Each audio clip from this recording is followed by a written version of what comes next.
Welcome back to the Veal Echo. Tonight we step into a chilling story that haunted an entire city, the Cleveland Kidnapping Case.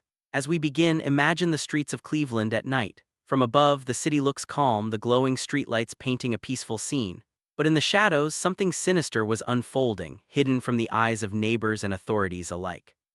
In a quiet suburban neighborhood, rows of modest houses stood shoulder to shoulder, their porches dimly lit. It was the kind of place where families gathered for barbecues and children rode their bikes freely. Yet on these very streets, danger lurked unseen. Late one evening, a young woman walked home under a faint streetlight. Her worried eyes scanned the street, sensing she wasn't alone. Moments later, a van rolled slowly down the block, its engine purring like a predator closing in on prey.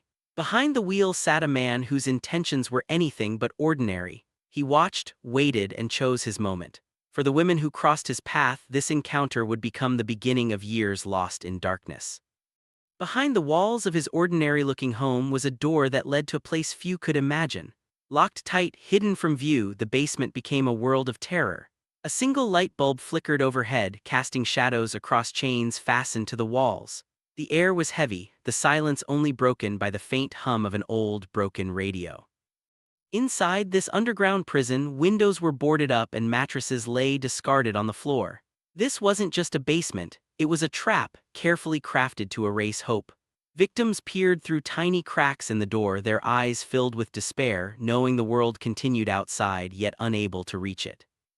The man secured his captives with heavy locks and chains, creating an illusion of safety for the outside world while hiding an unspeakable reality beneath his roof.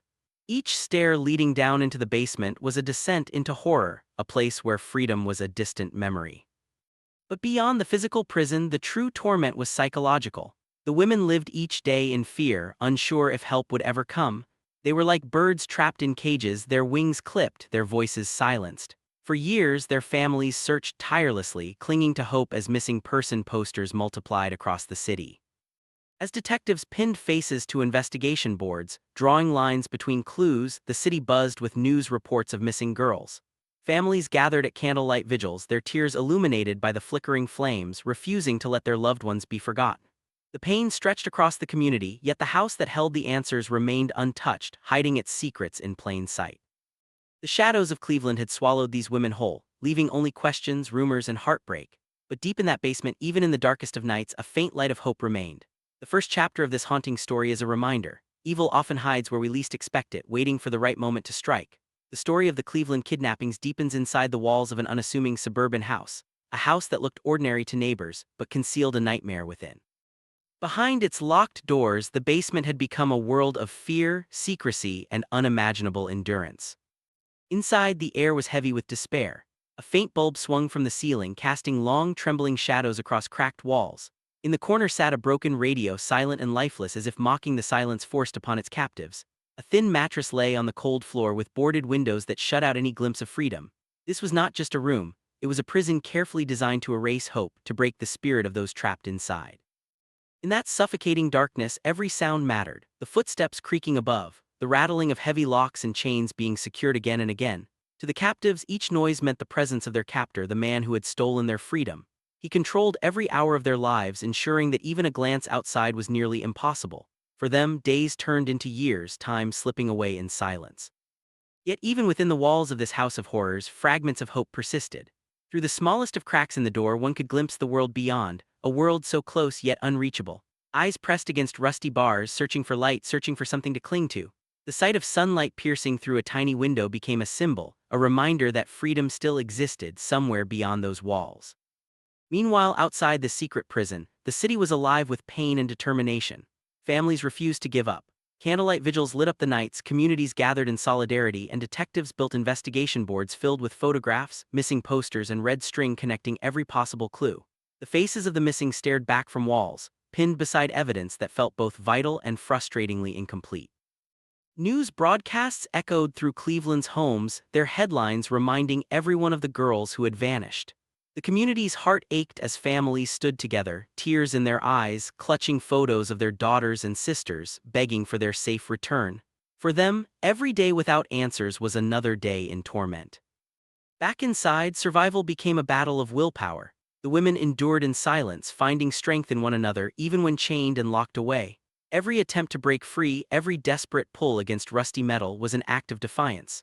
The faintest glimpse of daylight was enough to remind them that life beyond the basement still existed, waiting for them to claim it back. This chapter of their story is one of unimaginable cruelty but also of unshakable endurance.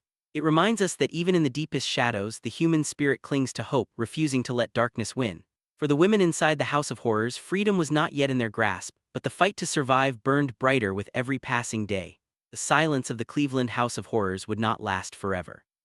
After years of darkness, the faint glimmer of hope that lived in the hearts of the captives finally burst into action. One day, the sound of heavy locks gave way to something new and opportunity. With courage burning inside, one of the women pushed past her fear and fought to break free, her desperate cries carrying beyond the walls that had held them prisoner for so long. Neighbors, startled by the commotion, rushed to help. The voice of freedom had finally pierced the silence. Soon, police officers stormed the house with urgency, weapons drawn, their boots pounding against the floor as they charged inside. For years, these walls had hidden unthinkable secrets. But now the truth was about to be dragged into the light. The door to the basement was torn open. Chains rattled, locks snapped, and frightened women were pulled from the shadows. Their faces, streaked with tears, reflected both terror and overwhelming relief. For the first time in over a decade, the air of freedom filled their lungs. They ran into the arms of rescuers, trembling but alive, their cries mixing with the voices of officers assuring them they were safe at last. And then came the moment the city had waited for, the arrest. The man who had built his prison inside a suburban home, who had chained away lives for his own twisted control, was led out in handcuffs. His cold, expressionless face revealed no remorse as flashing lights illuminated the street. For neighbors who had lived beside him, it was a shocking revelation. A monster had lived among them, hiding behind an ordinary facade. In court, the weight of his crimes echoed through the chambers.